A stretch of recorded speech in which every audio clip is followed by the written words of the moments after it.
करवा चौथ एक महत्वपूर्ण त्योहार है जिसे मुख्य रूप से उत्तर भारत की महिलाएं अपने पति की लंबी उम्र और सुख समृद्धि की कामना के लिए मनाती हैं।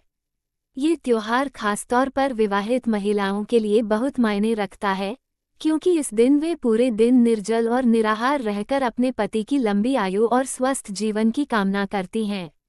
इस दिन का धार्मिक और सामाजिक महत्व बहुत बड़ा है और इसके पीछे एक पुरानी किंवदंती जुड़ी है, जिसे करवा चौथ की कथा के रूप में जाना जाता है।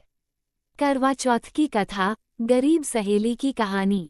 बहुत समय पहले की बात है, एक छोटे से गांव में अम्मेरो नाम की एक गरीब महिला रहती थी। उसकी एक बचपन की सहेली थी जो अमीर घर से थी। दोनों का आपस में गहरा प्यार और मित्रता थी, लेकिन समय के साथ उनके जीवन में बहुत बदलाव आ गए।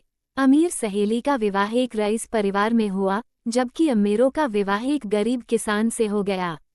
दोनों सहेलियों के जीवन की स्थिति बहुत भिन्न थी, लेकिन उनकी मित्रता में कोई कमी नहीं आई।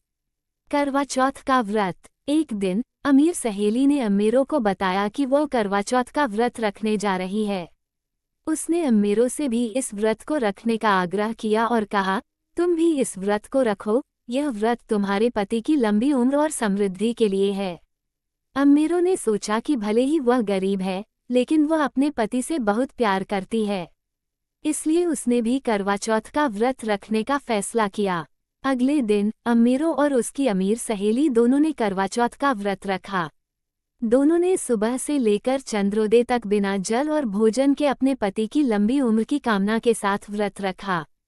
शाम को जब चंद्रमा निकलने का समय हुआ, तो अमीर सहेली ने सभी रस्मों को पूरी धूमधाम से निभाया। उसके घर में ढेर सारे पकवान बनाए गए थे और उसकी सास ने उसकी पूजा में सहायता की। अमीर और गरीब का अंतर। दूसरी ओर अम्मेरो के पास पूजा सामग्री भी जुटाने के लिए कोई साधन नहीं थे।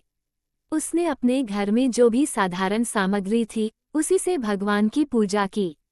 उसकी आर्थिक स्थिति ऐसी थी कि वह ठीक से अपने पति के लिए भोजन भी नहीं बना सकती थी, लेकिन अम्मेरो के दिल में अपने पति के प्रति अपार प्रेम और श्रद्धा थी। उसने भगवान से प्रार्थना की कि उसका व्रत सफल हो और उसके पति की लंबी उम्र हो।